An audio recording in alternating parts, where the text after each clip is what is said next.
if the facts we're sharing this morning don't stun and amaze you, then I guess you've just lost your capacity for wonder.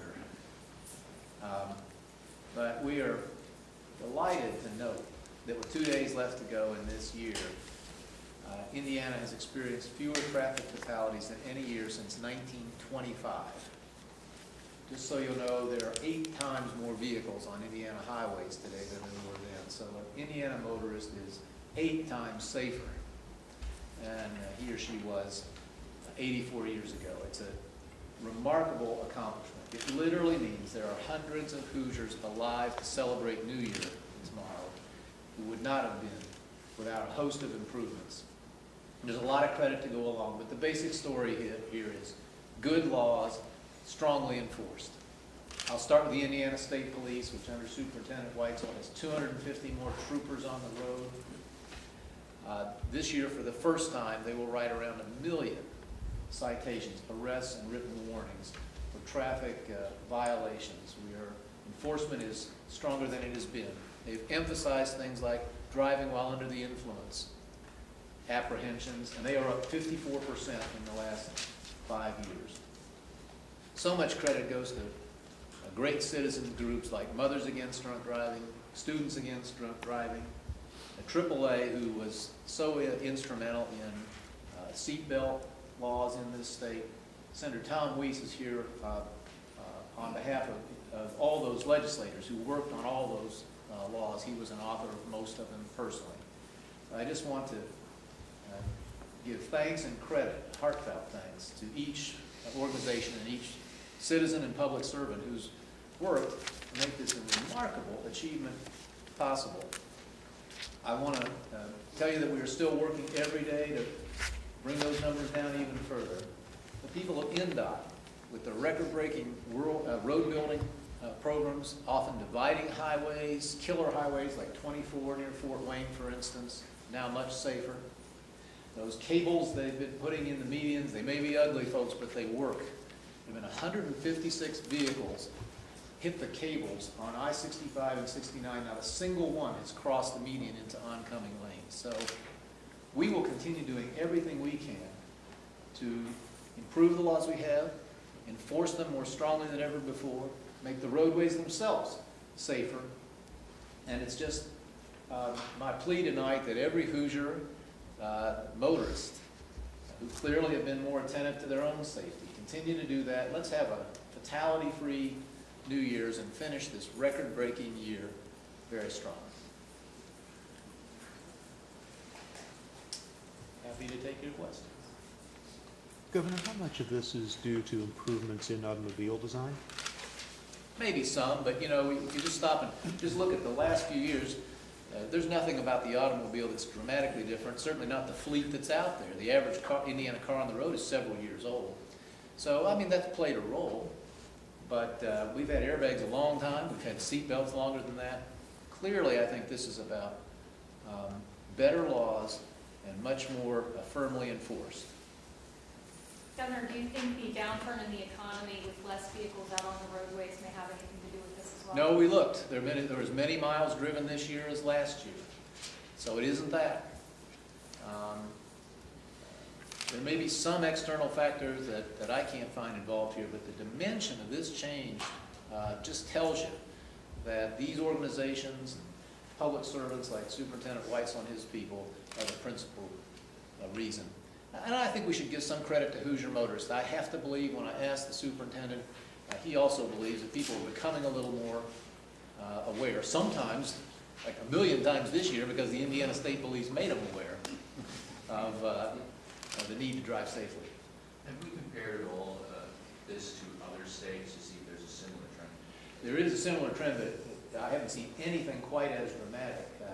Maybe as the year ends, we'll find that other states have had something like this. I've seen nationally a positive trend. 1925, I mean, this is stunning. I've seen a lot of ads recently for .08 and stuff on television. Do you think that is kind of helping to drive the message? It has to be. I think all these things. Laws, the awareness that those laws are being very firmly enforced in Indiana, seatbelt law, driving under the influence laws, speeding, all the rest. Surely this is all penetrating the public's consciousness, and people are being more careful, and that's exactly the idea. But let's just make sure we keep it going. Governor, when you have a record like this, how will you continue to make sure that it stays this way and gets better? Well, you know, I said last year we pushed the number of fatalities back to the levels of World War II. We're closing in on World War I, and I don't know how low we can go. But the window is always open for new ideas. These organizations, I know, are always thinking about ways to do even better. Superintendent Whitesell and his team have been getting better every year.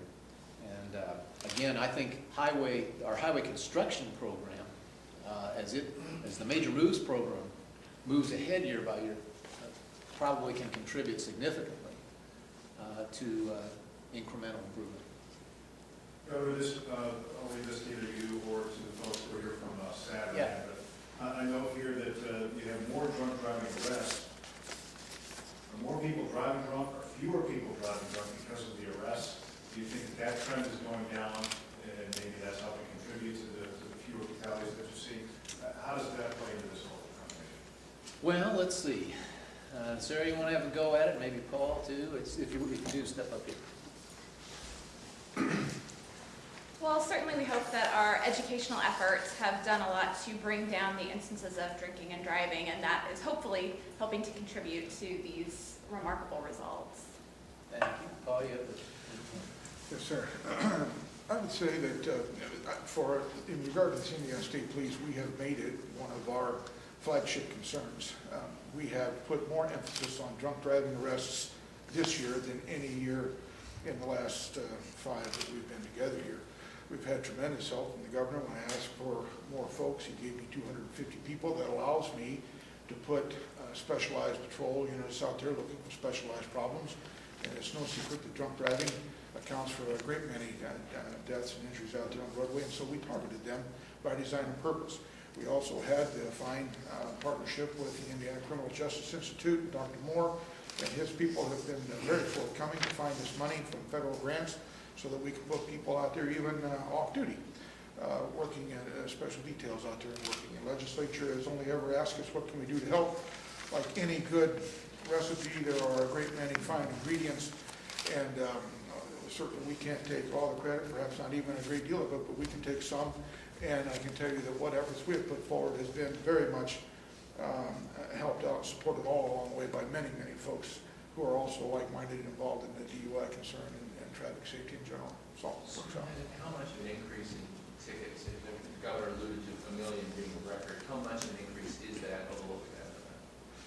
I can tell you that when we started our reign here, the average for the end of the year was about 500,000 a year.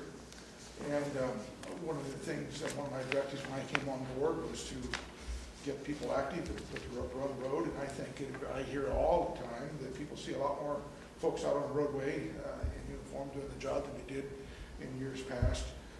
I can tell you that last year we had 976,000 citations. We tried to get a little more precise this year than last. Last year we did a general emphasis on traffic concerns all across the state. This year we stepped back, took a look at what were the 3 major accident-prone locations in each county, what were the 10 most accident-prone causation factors throughout the state, and we now dedicate 3.5 hours of every trooper's time of every shift specifically to patrol in those areas that are high crash areas, looking for those issues that are high crash causation factors. I hope and I think that that has been fruitful. And to get back to your question, it is a moving target. And so, these are the more we increase enforcement efforts one place, the dynamics change a bit. And so then we have to change a little bit. But it's moving.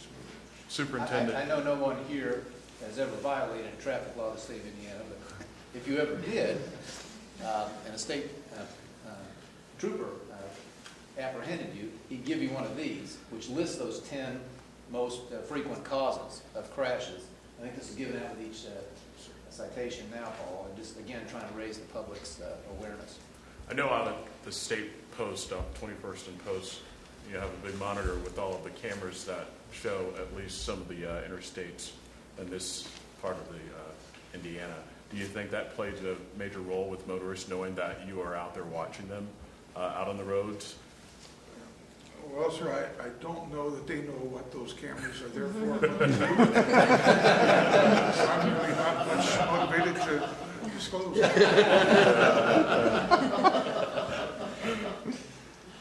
Governor, you used the phrase better laws, and the main change that I can think of recently has been the seatbelt law. Is that specifically the one you have in mind, or are there Lower others? alcohol limits. Seat belts in trucks, or, right? Tom? Yeah.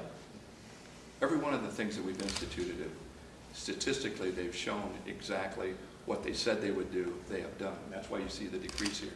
That all of those instances, whether it be the 08 or it be the seat belts, child restraints, we're seeing drops in the incidence of catastrophic injuries to kids. So it's all working together. Governor, I wonder if you can give us a little preview of what you're expecting to say at the State of the State speech. Well, then you might not come to the speech. Oh, I'll be there. Because you have to be. Huh? I'm going to try to speak plainly, not candy coat anything, but at the same time put it in perspective.